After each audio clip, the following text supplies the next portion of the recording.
Pozdravljeni vsi skupaj. Moje ime je Igor Fenko, sem športni pedagog, diplomiral na Fakulteti za šport in trener pro z nekaj daljšimi izkušnjami, pa da ne pozabim tudi sodelujoč v izobraževanju novih trenerjev nogometa v Sloveniji. Moj debater, gostitelj je... Zdravo vsem, moje ime je pa Nace Janižič in sem magister kineziologije, prav tako na Fakulteti za šport, in pa delujem kot kondicijski trener v nogometu, tudi kot osebni oziroma individualni trener. Imam dosti izkušenj in zanimanja tudi za rehabilitacijo, za razne terapevtske načine reševanja težav in se zelo veselim tega sodelovanja z Igorjem še na malo drugačen način. Nace, pozdravljen. V glavnem, dajmo razčistiti prvo naš podcast iz Centra Gol. Kaj v bistvu pomeni iz Centra Gol? Boš ti predstavil, prosim? Bom, da se ne bojo preveč upiknali kaki slovenisti in tak naprej.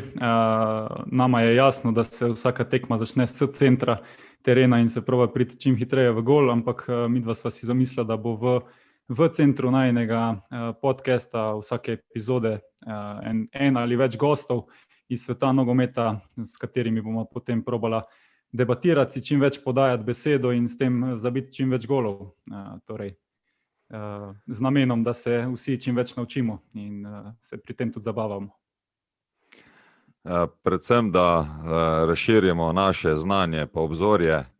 V resnici, ko smo debatirala, kako bomo prišla do ali pa spodbudila ta naš slovenski prostor, da bi se malo več začelo dogajati strokovnih debat v nogometu, kar sem jaz osebno najbolj pogrešal, smo ugotovila, da zakaj ne bi naredila podcast, ne? Jaz mislim, da je to en super format, kjer se lahko razvijajo debate, kjer imamo čas debatirati in da kakorkoli smo tudi midva toliko vpeta, vsak s svoje strani v nogomet, imamo dosti izkušenj. Na srečo poznava tudi dosti ljudi zanimivih, ki jih lahko pritegneva v oddajo in mislim, da se nam obetajo zelo zanimive epizode, no, da bomo lahko se poglobili.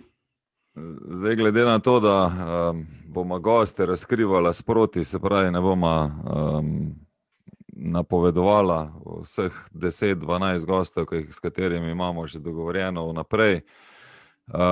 Jaz mislim, da bi se morala vseeno v začetku malo midva predstaviti, da tudi ljudje spoznajo, kdo je v bistvu tisti, ki bo gostitelj, na kakšen način bomo tudi v bistvu potem vodila to oddajo, pa kaj bi ne bilo v resnici naše glavne teme, kaj ti misliš?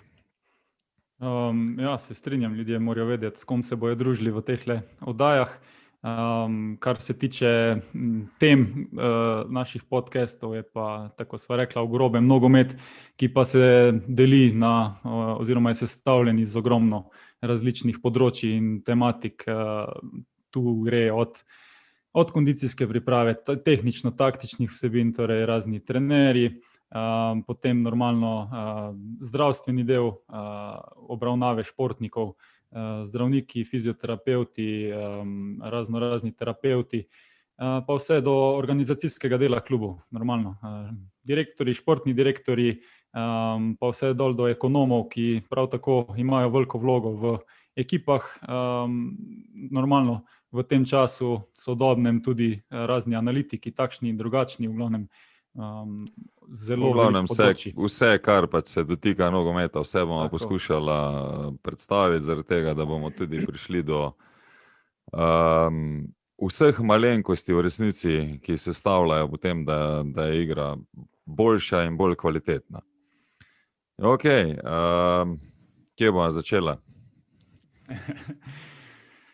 Začela bova tam, v bistvu danes bova bolj v centru midva, tako si omenil, da se malo spoznamo in pa mogoče bi se dotaknila že kar ene teme, malo bolj v globino, kaj predlagaš, Igor?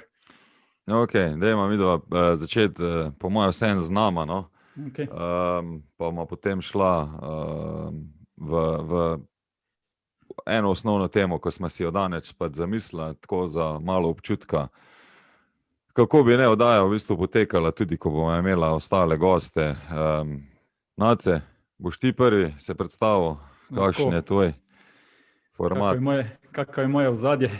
Kakšno je tvoje ozadje, kje si se šolal, kje si igral nogomet, kaj te je povleklo v nogomet? Jaz povleklo v nogomet, sigurno je bil en velik del to, da je to bilo tudi malo v družini. Moj dedek je igral nogomet na kar visokem nivoju v tistem času, ko so se igrale še razne jugoslovanske lige, in tudi mene je potegnalo in sem začel trenirati v nogometnem klubu v Velenju, v Rudarju. Eden prvih trenerjev si bil tudi ti, Igor, mojih za en kratek čas, pol sva se za nekaj časa razšla in se spet srečala v bistvu na koncu moje nogometne poti oziroma kot pot igralca, tako da zanimivo, si bil na začetku in na koncu prisoten.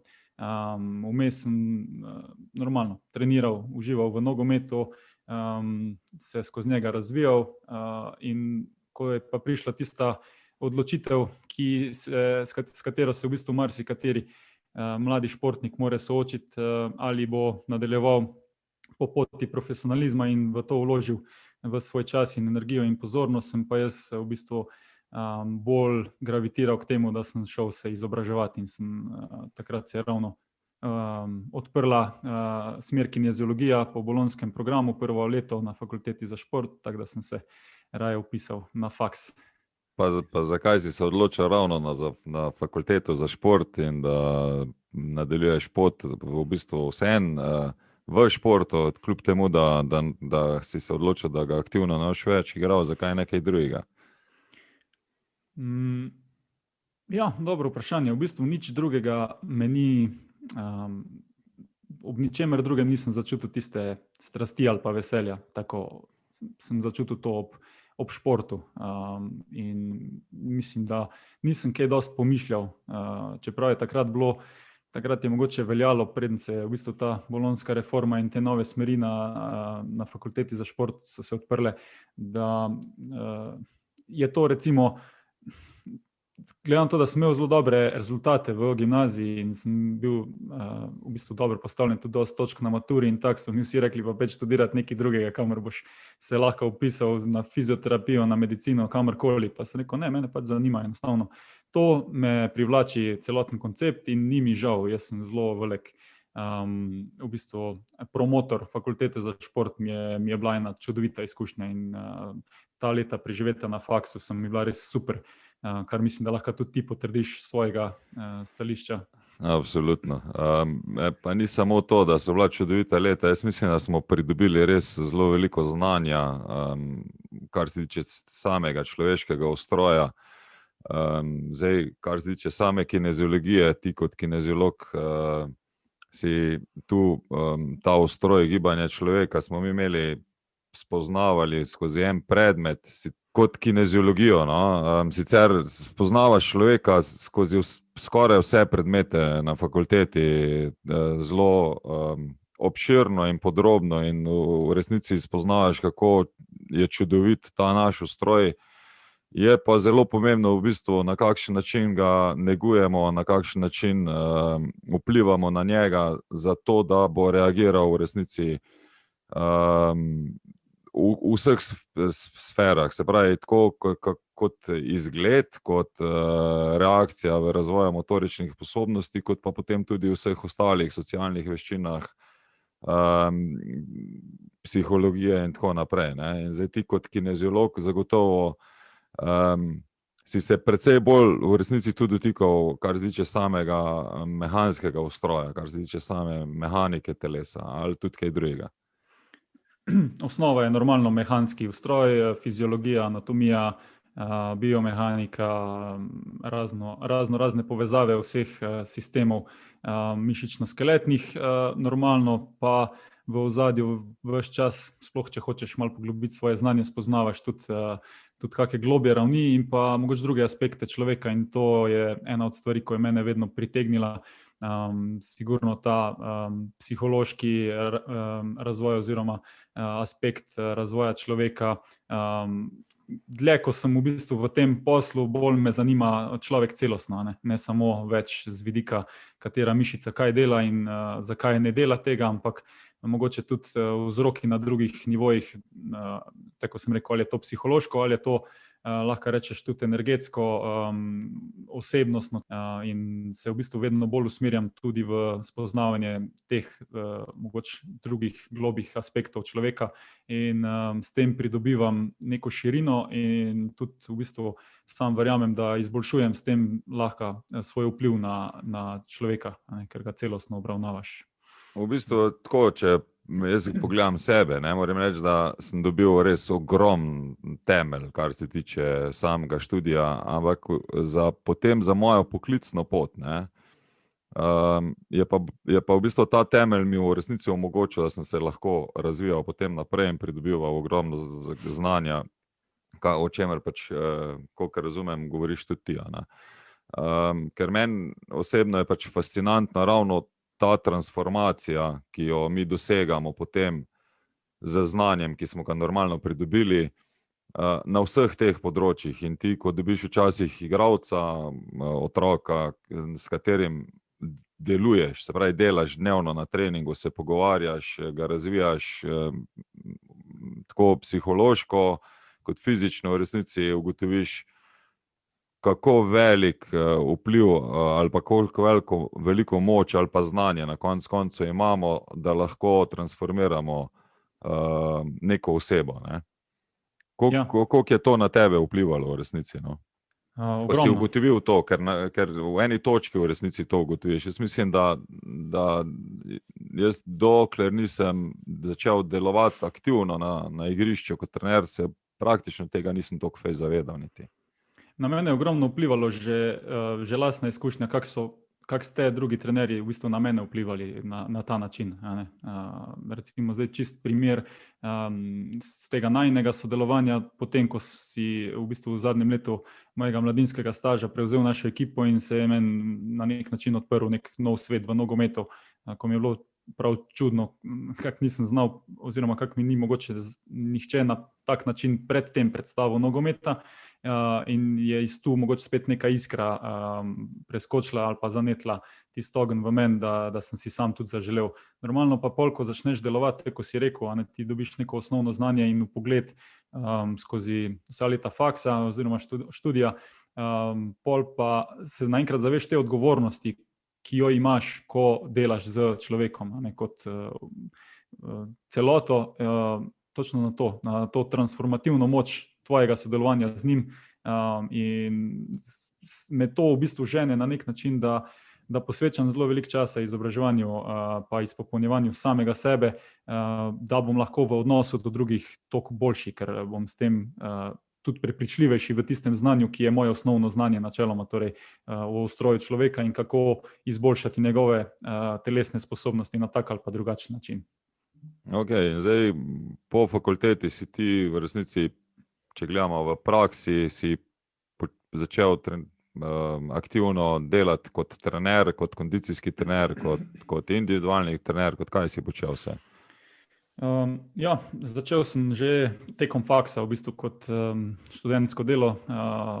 Sem sodeloval v eni, imeli smo manjše podjetje oziroma sem bil jaz del njega, kjer smo bila 2 kineziologa, 2 fizioterapevtke, en ortoped in smo v bistvu mi delali rehabilitacijo in pa preventivo za različne klube in recimo gimnazijo Šiška, športno gimnazijo Šentvid, delali smo z nogometnim klubom Interblok, še s parimi drugimi klubi in pa posamezniki, in sem tam v bistvu začel pridobivati prve izkušnje, kako delovati na področju rehabilitacije, fizioterapije in preventive, pa tudi normalno splošne kondicijske priprave Pa se je pa v bistvu tako zasukalo po spletu nekih okoliščin, da sem začel aktivneje sodelovati z nogometnim klubom Interblok. Takrat je bil trener Tomaž Petrovič, s katerim sva se dobro ujela in me je v bistvu povabil k sodelovanju, da sem potem v klubu deloval kot kondicijski trener oziroma tudi kot pomočnik trenerja na terenu.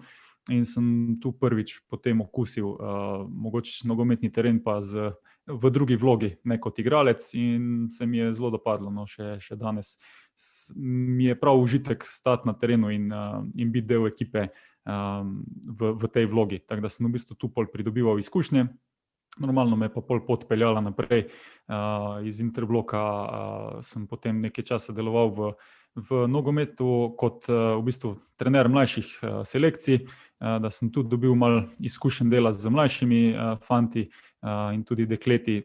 No, potem pa se je v bistvu odprla možnost takrat v nogometnem klubu Rudar, ko je ekipo prevzel Marjan Pušnik, mislim, da je bilo to 2017 ali nekaj takega. In me je povabil k sodelovanju kot torej kondicijskega trenerja za člansko moštvo.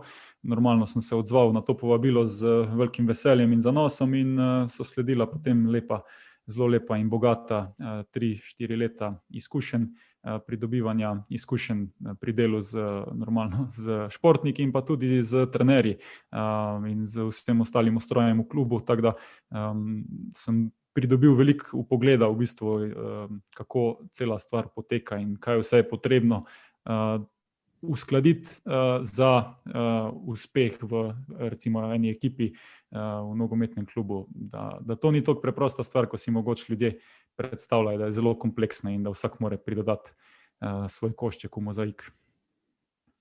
Danes pa še v bistvu deluješ, trenutno si pač v nogometnem klubu Šmartno v Paki, kjer si kot kondicijski trener. Ampak deluješ tudi v resnici kot individualni trener, ne? Imaš kar nekaj igralcev, ki v bistvu igrajo na našem top nivoju ali pa celo v tujini, ne? Tako, ja. Sem sodeloval z velikimi igralci, normalno tam sem si tudi skozi celo pot si pridobiš neke povezave, ljudje vidijo, da dobro delajo, potem da dobro delaš, da začnejo sodelovati s tabo, mogoče tudi malo bolj individualno se to odraža na rezultatih. In meni pa je tudi bilo kot izziv ves čas, da sem lahko pridobival tudi druga znanja in pilil v bistvu svoje sposobnosti čisto pri tem delu 1 na 1, da tako rečem, kar mogoče v klubu je malo lahko zanemarjeno. Ko moraš celo ekipo delati, ne moreš imeti toliko pozornosti, mogoče čist na posamezniku ves čas. In sem potem razvijal normalno tudi ostale veščine in sposobnosti zraven, tako da delujem tudi kot osebni oziroma individualni trener, bodi si športniki, tudi nekaj z splošno populacijo, z rekreativci, z ljudmi, ki imajo težave ali po poškodbah ali kakršnekoli druge mišično-skeletne težave, poskušam reševati. Tako si pa rekel, sem pa tudi še vedno v sodelovanju z nekaterimi igralci, ki delujejo res na top nivoju tudi v tujini. Tako da se tudi pol po njihovih pričevanjih lahko v bistvu veliko učim, kako pa to deluje v tujini, dobiš malo pogleda in ugotoviš, da na koncu koncev niti ni take razlike v tem, kar delamo mi, v našem znanju in pa v tem, kar delajo oni, s tem, da je tam celoten ustroj mogoče kluba postavljen na malo višji nivo in lahko en človek dejansko se posveti še veliko bolj svojemu delu, ko pa da moraš še 100 drugih stvari delati zraven. No, to, ko si zdaj rekel, ne, da ni veliko razlike, jaz sem prepričan, glede na vse, kar sem do zdaj v svojem, mogoče vse nekoliko daljši trenerski karieri izkusil, da v resnici v tujini strokovno ne delajo bolje kot mi. In da se tu zagotovo premalo cenimo in premalo poudarjamo svoje znanje strokovno, da nam pa peše v bistvu nekaj mogoče samozavesti ali pa mogoče kakšnega drugega finančnega suporta, zato da bi lahko vso to znanje, ki ga imamo, izkoristili potem, da bi ga še nadgradili. No, tako. Okay. Igor, boš ti kaj vse še povedal? Jaz sem tu zdaj v bistvu tako si sam rekel, trenutno v nogometnem klubu Šmartno in se od tu nadaljuje v bistvu moja pot v tej smeri, razvijam tudi neka druga znanja, sposobnosti, čist recimo vidika terapevtskega pristopa celostnega k človeku, mogoče ne samo skozi gib oziroma skozi gibanje, mogoče dostopati tudi do drugih ravni in s tem reševati mogoče kakšne bolj celostne težave človeka, od psiholoških, čustvenih in tako naprej. Tako da se moj bazen znanja širi tudi v to smer. In gremo naprej, tudi tale podcast je en velik del mojega izobraževanja, oziroma se zelo veselim tega, da bom lahko debatiral z strokovnjaki. Izobražujemo se celo življenje in iščemo svoje velikane. In pa sploh, ko si pedagog po osnovni izobrazbi, tako zelo veš, koliko pomena ima v bistvu izobraževanje in pa vzgoja. Ja, v resnici moja pot, kar se tiče fakultete, je pa, da takrat še ni bil bolonjski sistem in smo mi imeli možnost v resnici priti do 2 poklicev, se pravi, osnovni je bil pač športni pedagog, drug je bil potem odvisno, kaj si usmeril. Jaz sem usmeril pač športno treniranje, nogomet, kjer v bistvu sem potem še dodatno v bistvu spoznal ali pa vzljubil nogomet kot takšen, ker ga gledam absolutno sedaj z povsem drugimi očmi, ne. S tem, da je pa moja pot mogoče bila nekje drugje ali pa malce vseeno drugačna kot tvoja, kjer sem jaz odraščal v vasi v Topolšici, kjer so vsi igrali samo odbojko, tako da sem bil neka taka črna ovca in me je vseeno bolj pritegnil nogomet. Igral sem v Šoštanju, imel sem srečo, da sem imel kot mlad enega odličnega trenerja, to je bil Drago Kostanjšek, s katerim sva se potem na večjih ravneh srečevala in razhajala. Žal se je on malo prehitro poslovil od mene kot trener, tako da sem imel potem nekaj epizod neposrečenih s trenerji, ki me v bistvu še danes motivirajo, da vztrajam na svoji trenerski poti. Kar je bolj pomembno je bilo, da sem se pač v teh serijah nesrečnih trenerjev in malce tudi poškodb v resnici dosti hitro odločil ali pa sem dobil dosti hitro povabilo za trenerja, kjer me je povabil Toni Tomažič za pomočnika v Rudar Velenje. Od tu naprej pa potem moja pot bila zelo hitra, kar se tiče raznovrstnosti, ker sem zelo kmalu potem dobil ponudbo za sodelovanje z nogometno zvezo, kjer sem deloval v nogometnih razredih v gimnaziji Šiška. Tam sem tudi v bistvu se priključil za 5 let vsem mlajšim reprezentancam na nogometni zvezi, se pravi U15 do U21, kjer sem prav tako srečeval odlične trenerje, od Miloša Rusa do Branka Zupana do Janeza Zavrla. V obdobju, ko sem jaz ravno zaključeval, sem v bistvu še ulovil tudi Matjaža Keka. Ne smem pozabiti absolutno, da na fakulteti me je navdušil doktor Verdenik in mi pokazal povsem neke druge aspekte, sploh takrat, ko sem imel možnost z njim biti na Dunaju, ko je bil on trener Avstrije Dunaj, ki je zagotovo en precej večji klub, kot si mi predstavljamo mogoče v Sloveniji.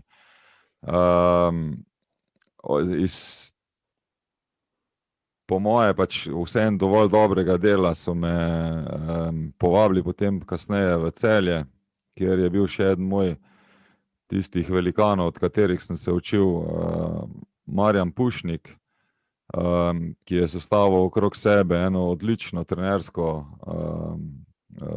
ekipo, ki je delovala v mlajših kategorijah, od dr. Pocerniča do Primoža Jelena, do Tomaža Petreviča, do Simona Rožmana, pa upam, da nisem še koga takšnega pozabil.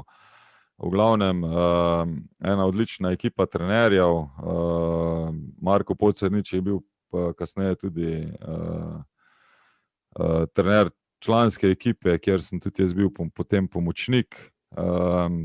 Tako da od tu naprej pa v bistvu sem potem še srečeval same takšne velika imena. Pozabil sem povedati, da v samem tem obdobju ljubljanske gimnazije Šiška sem pričel tudi delovati kot predavatelj na šolanju trenerjev, kjer še zdaj aktivno sodelujem na izobraževanju trenerjev CEPA B. Tako da tudi skozi UEFA Study Group sem pridobival znanje, ko smo se prej pogovarjali, kako deluje tujina, kjer smo imeli kar nekaj teh izmenjav in spoznavanj drugih nogometnih zvez po Evropi, kot so Španija, Nizozemska, Italija, Belgija, ki je zdaj rečemo vrhunska, in kako so v bistvu na državnem nivoju načrtovali, rečemo Belgijci, da so prišli do točke, kjer so danes, da so v bistvu številka 1 na svetu.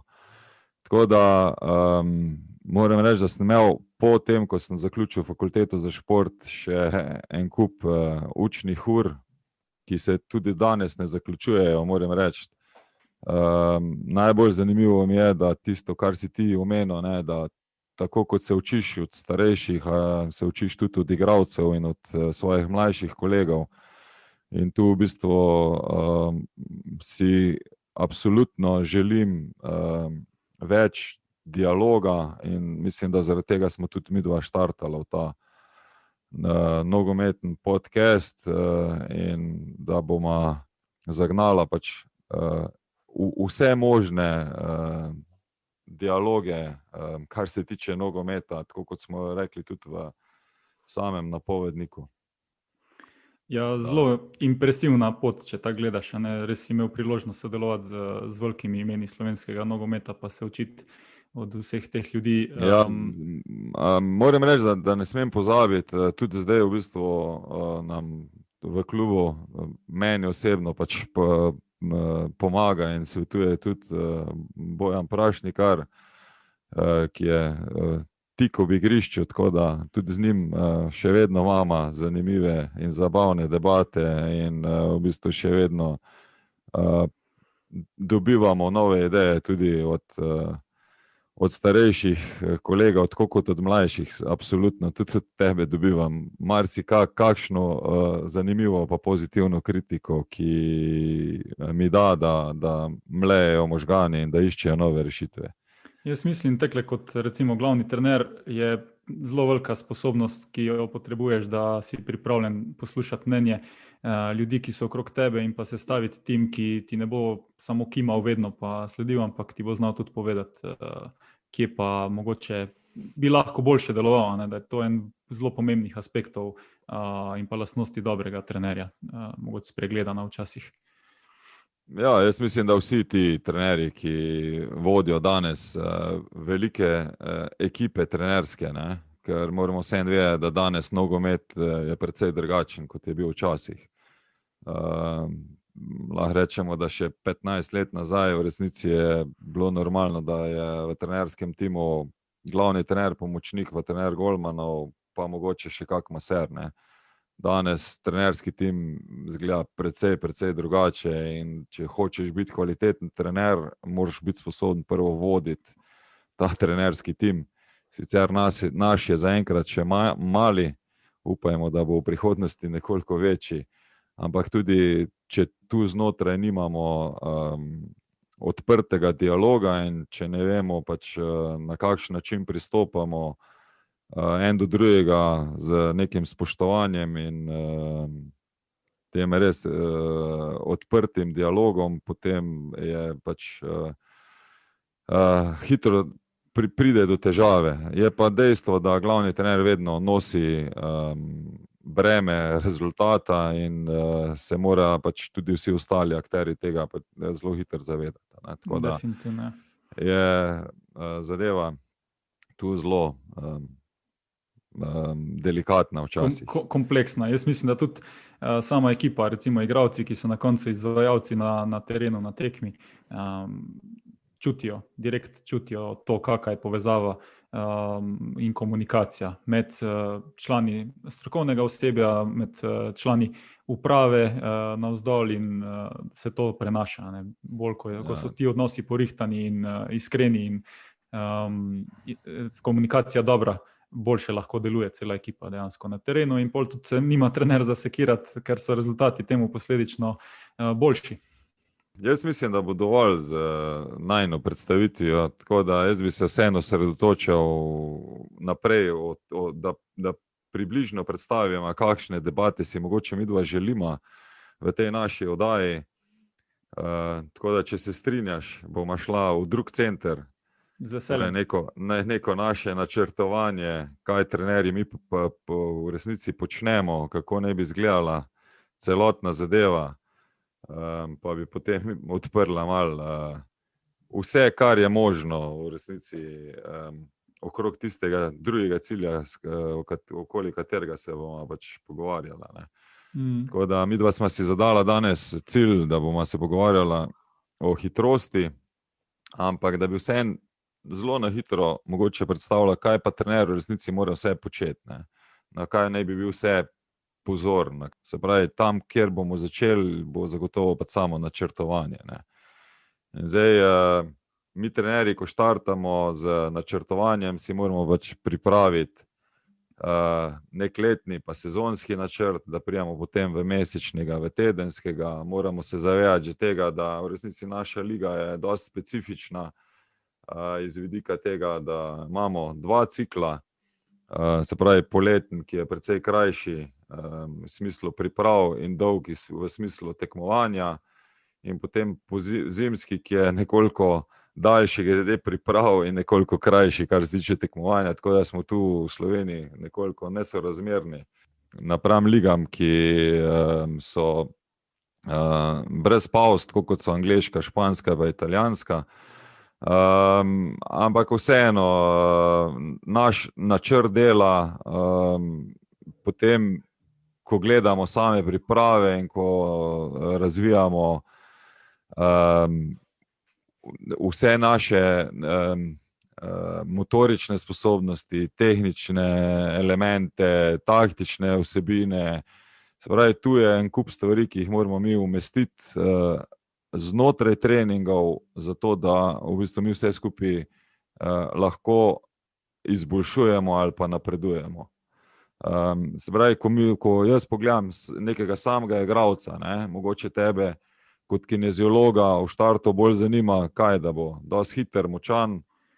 Ja, v prvi vrsti, da bo zdrav, prišel skozi vse napore, ki jih predstavlja na trening pa tekme, in normalno pol danes se na najbolj iskanih sposobnosti v nogometu hitrost, brez vzdržljivosti se ne da, ker uro pa pol traja tekma, potem sposobnost hitre spremembe smeri, torej neka agilnost, potem normalno tudi specifična vzdržljivost, kjer se že premikamo v neko rdeče območje, ko se začne kopičiti tudi laktat, od tu normalno drugih sposobnosti, kot so koordinacija, dobro zavedanje okolice, propriocepcija in zelo kompleksen šport z vidika kondicijske priprave oziroma sposobnosti, ki so potrebne, zelo celosten, ne.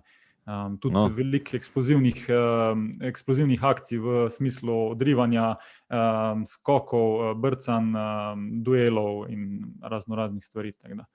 Tako da, če pogledam pa jaz iz svojega vidika, ne, moram pa še zraven dodajati vse, kar se tiče, se pravi, ko vključujem tvoj del, še zraven dodajam, kako bomo izboljševali neko tehnično znanje, kako bomo igravali taktično ekipo, od skupinske taktike do moštvene taktike, absolutno tudi znotraj tega bo neke individualne do tega, da bomo pač same cikle, ki jih bomo imeli, ne, se pravi pripravljalni ponovadi poletni traja nekje 5 tednov, zimski traja nekje 8 tednov, kako bomo zadeli vrh in vse motorične sposobnosti, se pravi od ne samo hitrost, ampak tudi zdržljivost, moč, gibljivost, ravnotežje, koordinacijo, kako bomo vse skupaj pač trenirali zato, da bomo mi dovolj dobri, da pridemo rečemo v potem nek dost tekmovalni ritem, ko mu rečemo, se pravi, če v pripravljalnem še nekoliko poderamo določene stvari, moramo v tekmovalnem imeti že zgrajene, se pravi, da bodo igralci optimalno hitri, močni in da bodo tudi, se pravi, v igranji. No, tu je ena specifika ravno tega, kar si rekel, našega sistema, kjer se liga deli in imaš potem v bistvu relativno kratko to poletno pripravljalno obdobje in se že nekaj časa v bistvu vleče ta trend, da trenerji podaljšajo en del pripravljalnega obdobja celo v tekmovalno obdobje, da imaš 2-3 tedne daljše pripravljalno obdobje na račun nekega kasnejše forme v prvenstvu, zato da lahko najprej podelaš vse tisto, kar rabiš z kondicijskega vidika, da lahko potem se zdrži ta sezona do konca oziroma pol sezona. Ja, absolutno. In v bistvu moramo tudi paziti, da znotraj same sezone v bistvu ves čas nekje osvežujemo. Tako da še samo to rečem, preden gremo res na hitrost, o kateri smo si zadala, pa bomo tudi povedala, zakaj bi v bistvu se danes malo več o hitrosti pogovarjala. Ko mi pridemo, se pravi zdaj v ta naš tedenski cikl tekmovalnega obdobja, predvidevajmo, da je soboto tekma, ne, bomo nekje morali gledati na energetski vidik, kaj vse bomo počeli, zato da bomo v soboto optimalni, s tem, da ko si jaz pač pripravljam treninge, sta vedno dva cilja, ne. En cilj je ponavadi, ali pa lahko rečem 3, ne, vsakmu treningu, en cilj je zagotovo pač kakšna bo energetska komponenta, bomo razvijali hitrost, bomo delali na moči, na koordinaciji, vzdržljivosti, na laktatu, karkoli pa že od tega. Drug cilj bo taktičen, se pravi, bomo imeli neko individualno skupinsko moštveno taktiko in tudi odvisno, v kateri fazi igre bomo delovali, ne. In tretji bo zagotovo, se pravi, neke tehnične zadeve, ki jih želimo bolj poudariti, ne. Se pravi, a bo to v obrambi izbijanja ali odzemanje žoge, ali bo to v igri 1-1 preigravanje, ali bo to dolga podaja, ali bo to pač nekaj od vsega skupaj, ne. Se pravi, ker vse skupaj moramo vaditi, trenirati, ne, ker če izhajam samo in mogoče iz naše zadnje tekme, ne, bomo mi morali zelo veliko vaditi natančnost, ne, ker so bile zadnje podaje na zadnji tekmi precej daleč od te natančnosti, ko se nam zdi, ok, to pa ni nek pomemben element, ampak to je motorična sposobnost, ki jo je potreba uriti, vaditi, trenirati, zato da si potem ti tudi boljši. Ja, stvari ne pridejo kar same od sebe. Ravno to sem te hotel vprašati, na kaki podlagi v bistvu se ti odločaš, kaj boš razvijal v nekem obdobju. A je to, kar ljudje verjetno mislijo, da je to kar malo na blef, ampak je nek proces oziroma tudi opazuješ verjetno neko potrebo v dani situaciji in se prilagajaš ali nasprotniku ali lastni ekipi. Osnovni cilj, jaz mislim, da mora biti vedno, da razvijaš ti svojo igro in svojo ekipo. Se pravi, danes, če gledamo iz vidika kondicijske priprave, se pravi energetske priprave, je zagotovo, da mora biti igralec dovolj hiter, dovolj sposoben, se pravi dovolj agilen, to pomeni sposobnost hitrega ustavljanja in pospeševanja. Hkrati mora biti sposoben preteči okoli 12 km na tekmi, se pravi, kar pomeni neka vzdržljivostna komponenta, zelo pomembna, ob tem, da ne smemo pa zanemarjati potem tudi vseh dvobojev, kjer pa bo prihajalo do izraza, se pravi tudi moč igralca. Tako da en kup stvari je zagotovo potrebno narediti v pripravljalnem obdobju in jih potem kasneje poskušamo vzdrževati. Se pravi, večji poudarek v pripravljalnem obdobju bo vseeno, verjetno laktatna toleranca, pa moč, pa kaj drugega. V tem tekmovalnem obdobju pa še vedno lahko dražimo mišice, zato da bomo,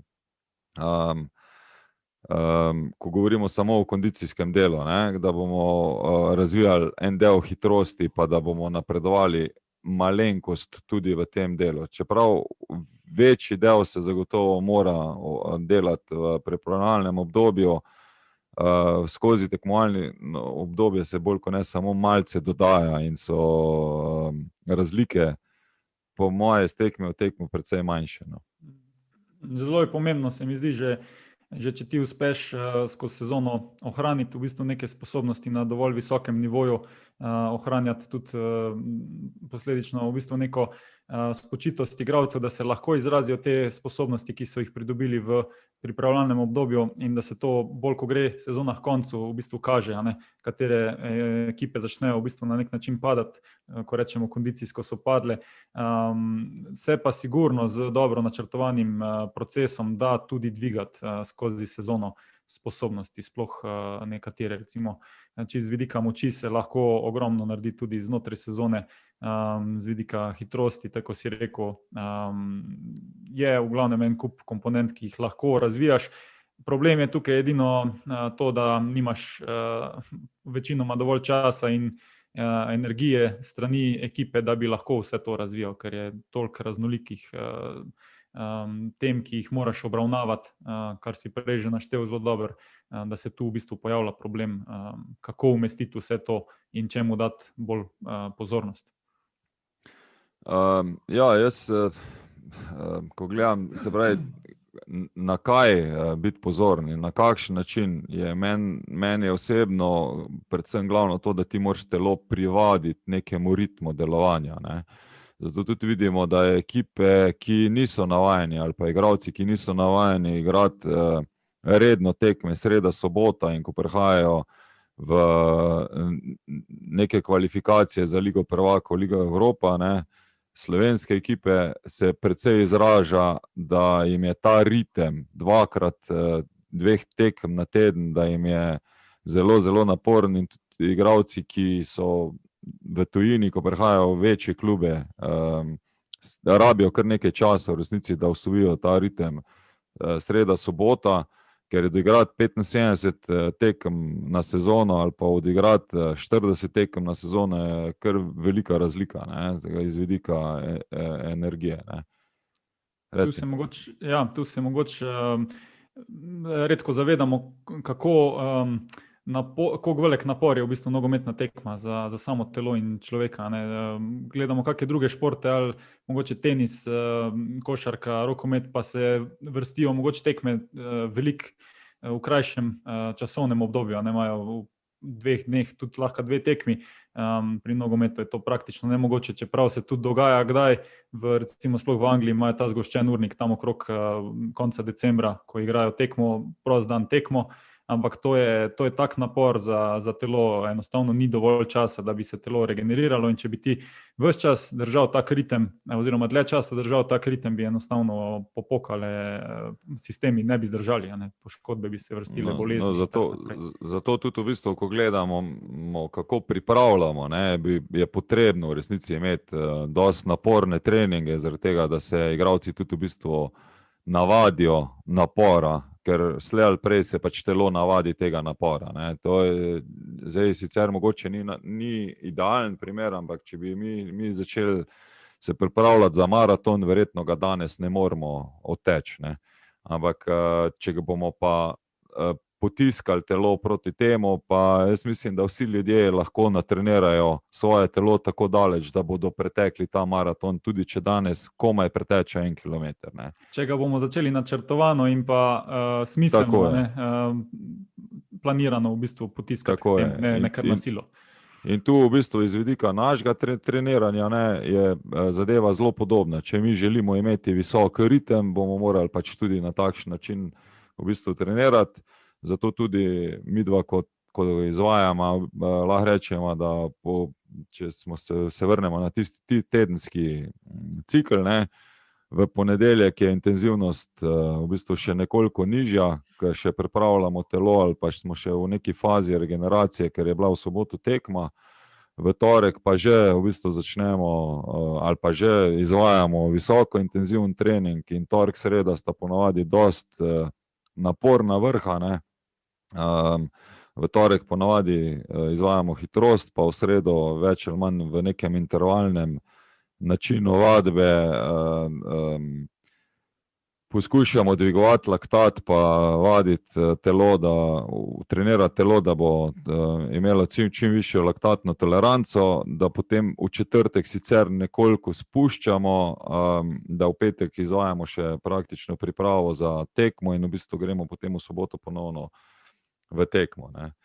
Tako da zdaj, zakaj trenirajo nekateri potem tudi dvakrat na dan, ravno zaradi tega, da se telo v bistvu privaja in navaja, da je čim več časa v bistvu pod visoko obremenitvijo, tako da ko se telo tega navadi, potem tudi lažje prenaša v bistvu vse nadaljne napore, ne. Terja pa to kar dosti časa, mislim, terja določen čas, to ne moreš spremeniti v tednu, 2 mesecev, ampak je zelo dobro, da obrneš vsaj kak cikl priprav oziroma tega pripravljalnega plus tekmovalnega obdobja, pa da pol še eno pripravljalno obdobje sestaviš, da se dejansko naredi res tisti preklop pri telesu in da se igralci navadijo na ta sam ritem. Ker če bi jih kar takoj vrgel v nekoga v toliko intenziven ritem, ko prej ni bil tega navajen, je enostavno tisto akutni napor, ki ga sprožiš pri njem oziroma povzročiš pri njem prevelik, glede na tisti kronični napor, ki ga je bil navajen in se telo nekaj časa še bori, potem pa enostavno reče, ne morem več in se kvečemu kaže v negativnem, ali so pretrenirani in zaradi tega padejo sposobnosti ali se začnejo poškodovati. Mislim, se pojavljajo poškodbe. Veliko zapletov, v resnici pa nevarnosti je na tej poti, ne, tako da ja, da se res ne bomo preveč zapletla, zakaj mi delamo v torek hitrost? Ali pa prvo bi te vprašal, a se midva se strinjama, da danes hitrost je verjetno ena glavnih ali pa najbolj pomembnih motoričnih sposobnosti, da praktično v vrhunskem nogometu ni več počasnih igralcev. Midva se strinjava, pa strinjajo se očitno tudi ostali, ki delajo selekcije na višjem nivoju, ker je to ena glavnih stvari, ki se jo preverja. Marsikatero drugo kvaliteto nogometno se da nadoknaditi, medtem ko je hitrost enostavno v veliki meri tudi prirojena in je to ena glavnih selekcij danes, kar se tiče izbora nogometašev. Sigurno je igra toliko hitrejša in danes, če si počasen, do neke mere še lahko kompenziraš v bistvu z predvidevanjem, z nogometno inteligenco, hitrim razmišljanjem, ampak v glavnem pa tisti najboljši nogometaši na svetu so neverjetno hitri, si mogoče sploh ne znamo predstavljati. No. Ok, ampak vseeno določeno del hitrosti mi lahko zagotovo natreniramo. Ne? Lahko, ja, sigurno. Jaz bi tu mogoče celo naše na fakulteti za šport provociral, bi rekel, da moje mnenje je, da se da kar več kot 5%, tako kot smo se mi učili. Ne? To se tudi jaz strinjam, ja. Zelo velike pač odvisnosti, tudi kar se tiče same moči, glede na to, da moč pa lahko natreniramo tudi 50%, pa več. Ne. Tako da jaz mislim, da se hitrost da precej natrenirati tudi skozi ostale motorične sposobnosti. Se pravi, tako na fakulteti imamo vedno neke omejitvene dejavnike, za razvoj določenih motoričnih sposobnosti, tako da rečemo, za hitrost je zagotovo presek mišice, dolžina mišice, temperatura, se pravi, to so omejitveni dejavniki, ki nam omogočajo zato, da bomo pač hitrejši ali pa počasnejši, se pravi, preživčenost mišičnih vlaken in tako naprej in tako naprej. Se pravi, ampak zakaj mi v torek treniramo hitrost? Ja. Čisto lahko rečemo iz 2 vidikov. Eden je sigurno ta, da za razvoj hitrosti je potrebno da ti razvijaš visoko hitrost teka. Če hočeš napredovati v hitrosti, moraš hitro teči.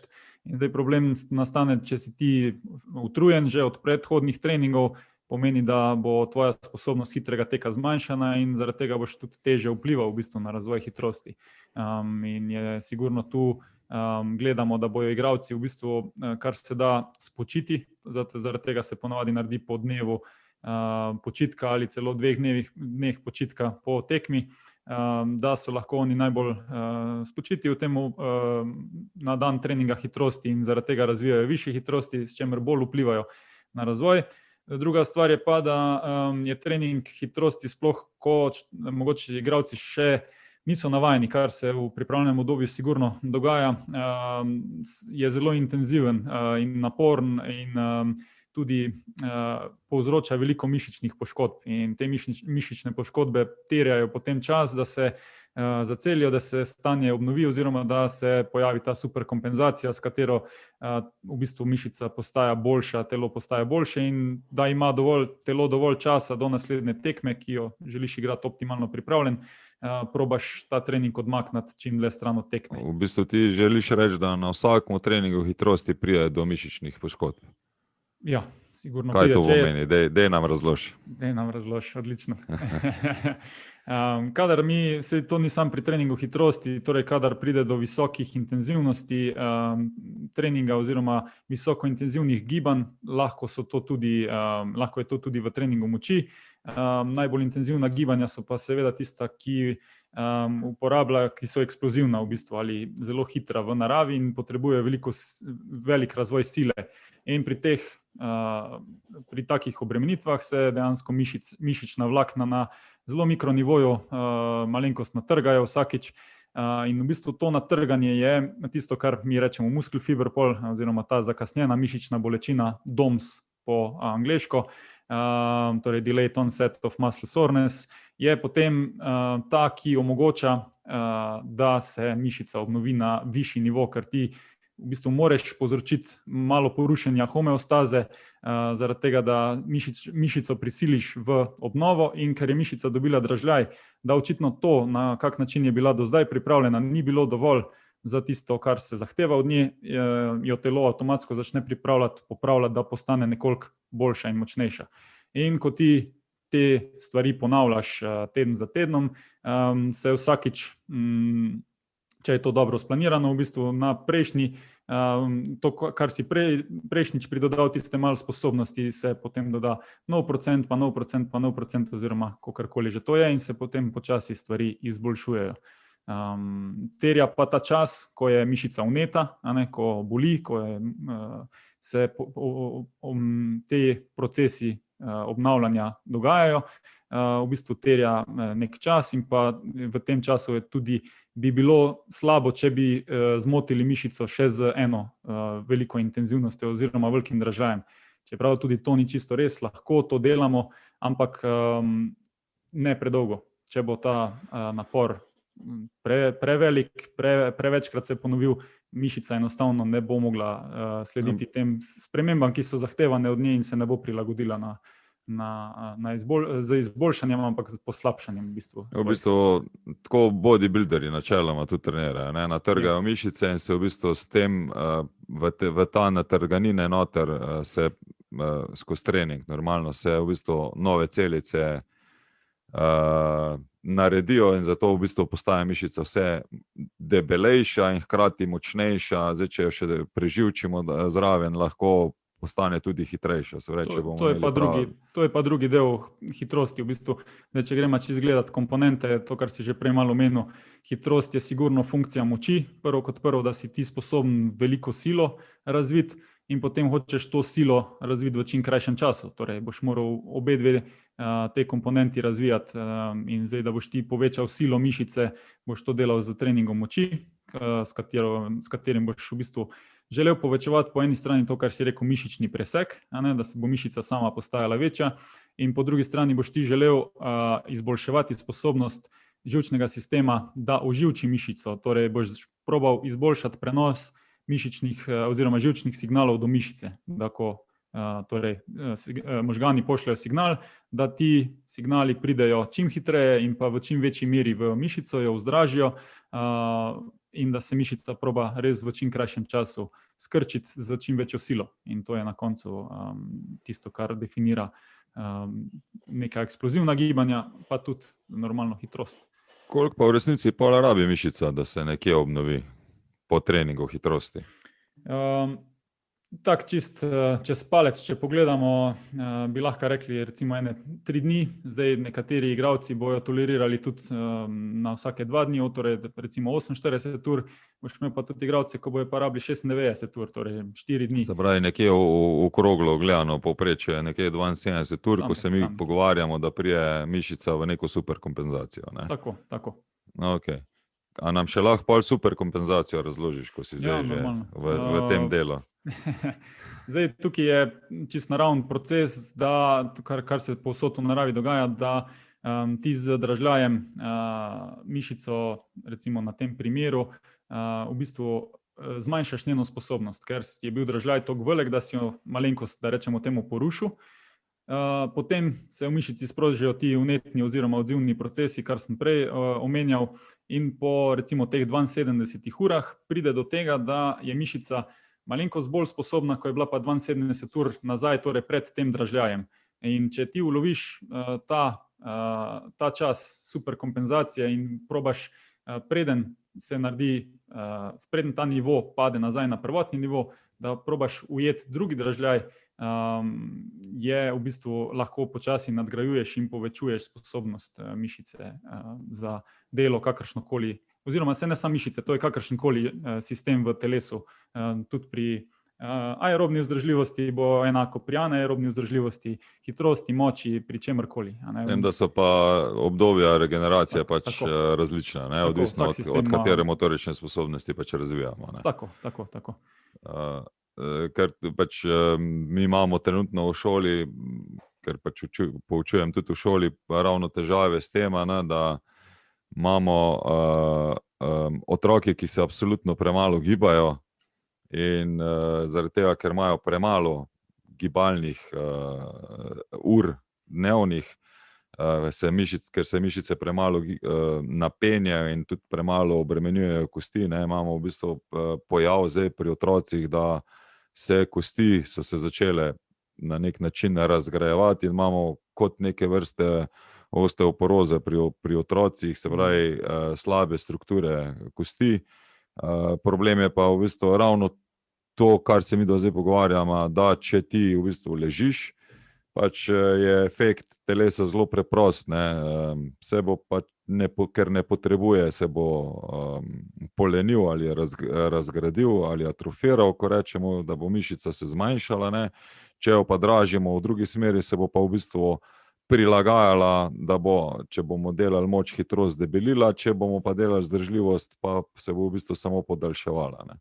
Telo se vedno odzove v bistvu na potrebe, na tisto, kar je zelo prilagodljivo, ampak je odvisno od razmer v okolju, katere sposobnosti bo razvijalo in prilagajalo. In normalno, če teži pa vedno k čim manjši porabi energije, ne? In če bomo mi cel dan ležali na kavču, enostavno bo telo ugotovilo, da lahko več prišpara, zaradi tega, da nam ne bi bilo treba več jesti, ker to je bila v zgodovini v bistvu ena ključnih komponent za preživetje, in bo enostavno zmanjšalo količino mišične mase, kostne mase, predvsem mišične mase, ker porablja energijo.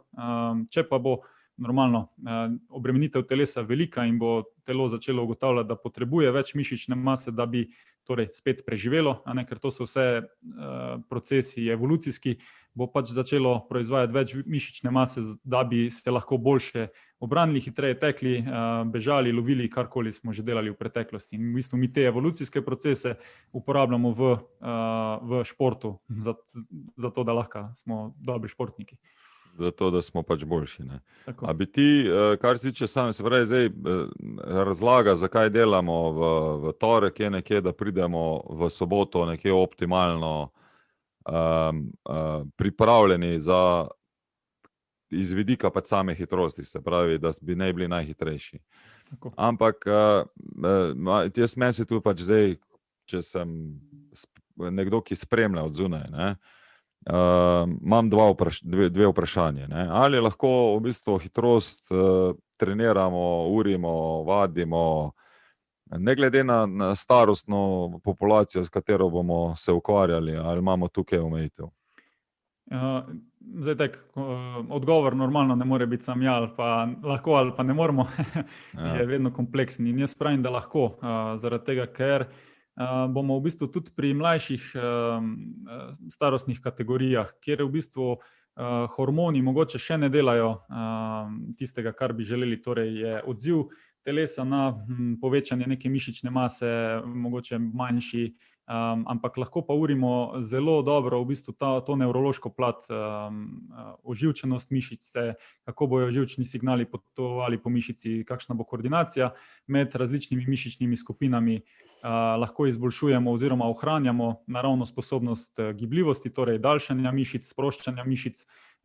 Lahko učimo otroke koordiniranega gibanja, torej usklajenega, pri katerem bojo potrebovali manj energije za isto opravljen gib, in vse to so temelji, na katerih bo kasneje potem tudi sledil razvoj moči pri starejših športnikih.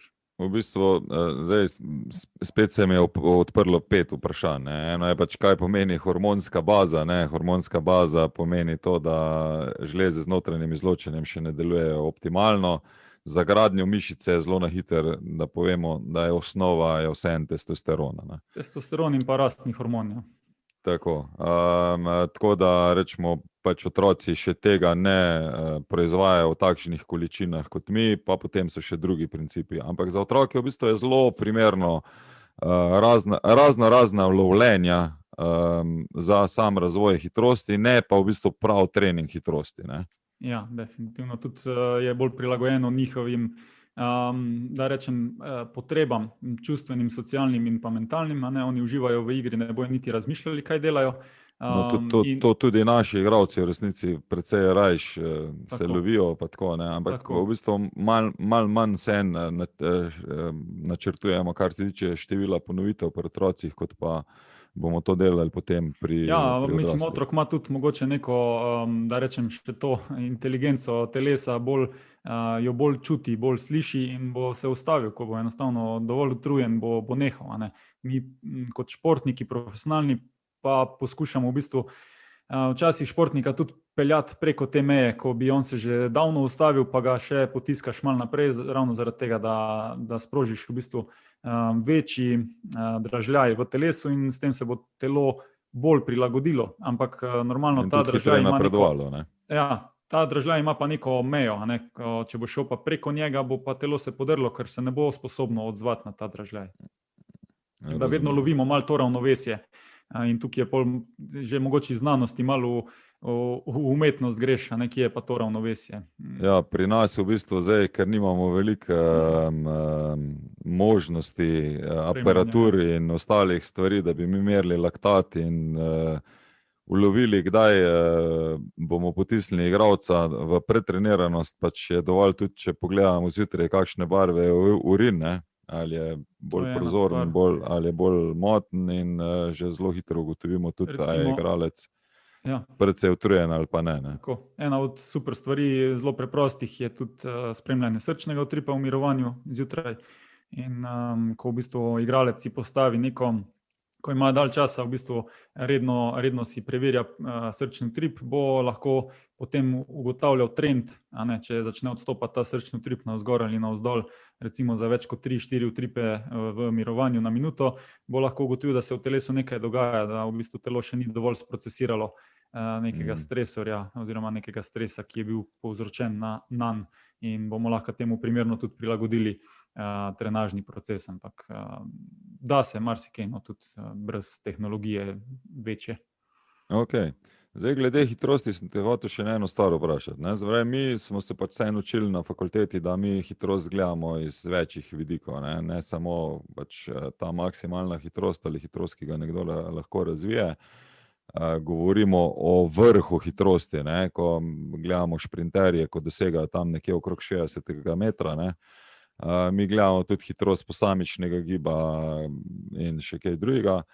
Ampak nas v resnici v nogometu najbolj zanima praktično hitrostni pospešek, kako razvijati, se pravi, hitrost v teh prvih 10 do 20 metrov, ker se večina tekov v nogometu je dolgih nekje med 8 pa 12 metrov, preden pridemo do neke spremembe smeri. Se pravi, nas bi v resnici moral bolj zanimati ta del in ga bi morali tudi verjetno malo več trenirati tega, kot pa tistega maksimalnega. Ne? Ja, je res. Mislim, da je celo neko povprečje teh šprintov na tekmi približno okrog 20 metrov, no, vse mogoče malo dlje, ampak tu nekje med 10 pa 20 metrov, kar je problematično, ker ti v bistvu v tem času, mislim problematično, nisi niti sposoben razviti maksimalne hitrosti. Šele recimo nekje pri 20-30 metrih igralec lahko razvije maksimalno hitrost in zaradi tega se dejansko pojavlja vprašanje, ali je bolj smiselno, katero del sposobnosti je bolj smiselno razvijati. Sigurno je fajn, če je igralec absolutno zelo hiter, ampak ta del je veliko pomembnejši v bistvu, kako bo lahko zaštartal, kako hitro se bo lahko ustavil in pa še ena druga sposobnost, kakšno ima on sposobnost ponavljanja teh šprintov, ker zdaj recimo nek klasični trening maksimalne hitrosti, to, kar si razlagal, šprinterji, oni naredijo, ne vem, 3-4 maksimalne ponovitve šprintov in vmes med vsako ponovitvijo imajo 10 do 15 minut pauze, kar pomeni, da se lahko kreativni fosfatni sistem popolnoma obnovi, da so oni spet da imajo polne zaloge v bistvu goriva in naredijo spet nov maksimalni šprint. Zdaj v tekmi je to bi bilo nesmiselno v bistvu, z tega vidika, ker tu pa imaš šprint, ki traja 5-6 sekund in imaš 10-15 sekund pauze in spet narediš šprint, vmes imaš rahel tek, torej neki aktivni odmor. Če imaš 15 sekund pauze. Ja. Če imaš normalno. In je sigurno ta sposobnost, torej sposobnost ponavljanja šprintov. Zdaj v angleški literaturi je izraz repeated sprint ability, RSA, na katerem se delava zelo veliko poudarka, kar se tiče treninga hitrosti v nogometu.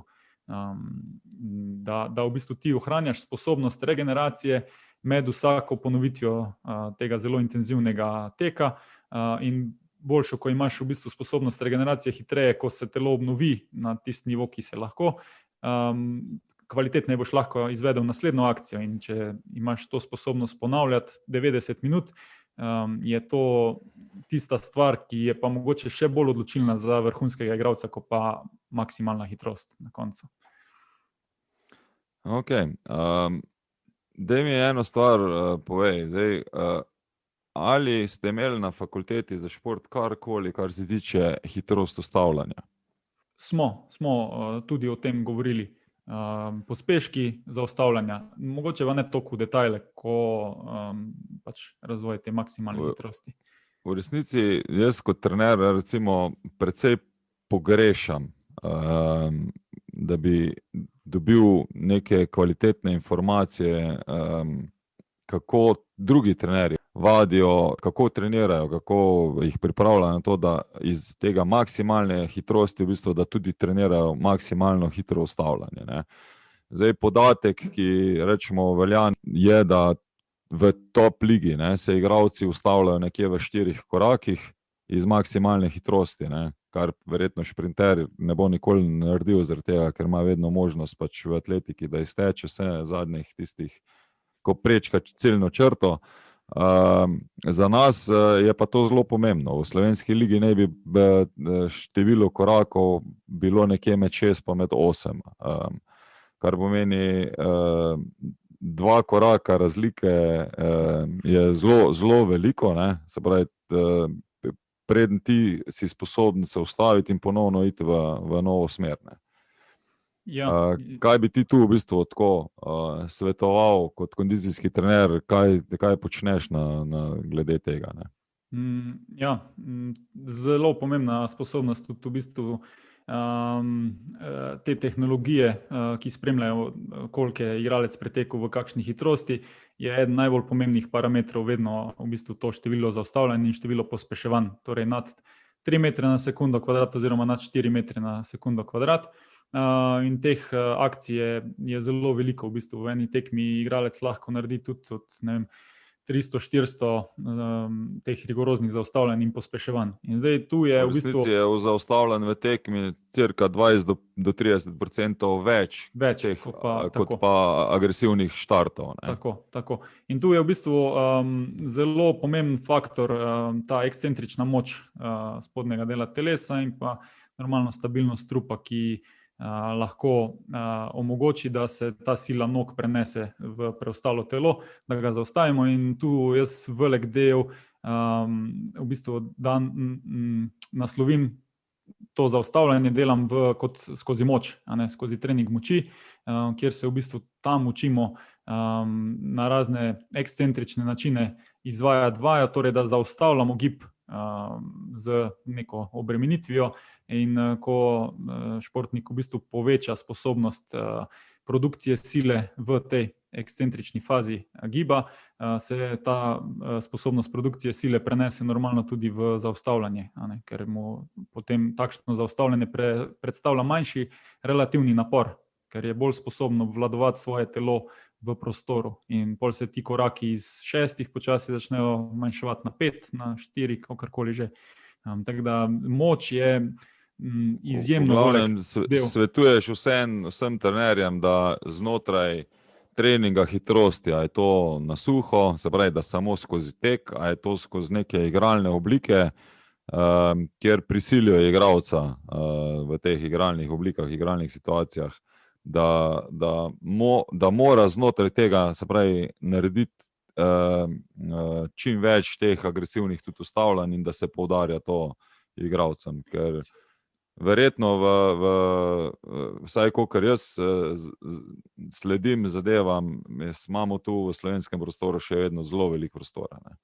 To je ena stvar, sigurno, da probaš razvijati, ko sem rekel, preko moči, normalno potem tudi na terenu, preko čisto v specifični situaciji, ki je v bistvu enako na nek način trening moči, sposobnosti telesa, da bo lahko se večkrat zaustavilo. Je pa še en faktor tukaj, ko bi ga mogoče izpostavil, ko se mogoče ne govori toliko o njem, da rečem nek motivacijski ali pa psihološki faktor, ker vseeno ti, da se rigorozno zaustaviš, potrebuješ veliko energije, veliko sile vložiti v to, in mogoče na nižjem nivoju, to je samo moje razmišljanje, se pojavlja to, da so igralci na nek način, da rečem, manj disciplinirani pri tem, da ko se recimo spremeni smer igre, bo igralec enostavno ne bo izvajal toliko velikega pritiska na nasprotno ekipo, ampak se bo iztekel, da tako rečem, namesto da bi res rigorozno se zaustavil, spremenil smer in sledil poti žoge, kar želimo v bistvu vsi trenerji ustvarjati pri nekem pritisku na nasprotno ekipo. Mogoče je tudi to en faktor, ki določeno mero doprinese k samemu številu zaustavljen. To je čisto moje razmišljanje, mogoče tako malo. Generalno je pač to, da če ne bomo trenirali hitrosti, ne bomo napredovali v njej, verjetno bo treba še dati dodatne poudarke, kar se tiče moči, gibljivosti, koordinacije, ker vse to bo pač na koncu štelo, tudi same tehniki teka. Tako da, če bi zdaj tu midva nadaljevala, lahko se še v sami hitrosti pogovarjamo, ene par dni verjetno. Se še bomo s kom sigurno, ko bo prišlo v oddajo. Točno to, tako da sicer v naslednji oddaji jaz mislim, da se ne bomo, ali pa tudi, glede na to, da je naslednji gost en tistih, ki bo nam lahko predstavil, kako on selekcionira, pa sem tudi prepričan, da ima zelo rad hitre igralce in da so mu tudi ostajali hitri, tako da bo tudi zanimiva mogoče ta debata, kako on pripravlja hitrost. Ampak jaz mislim, da naslednji gost nam bo povedal še en kup drugih stvari.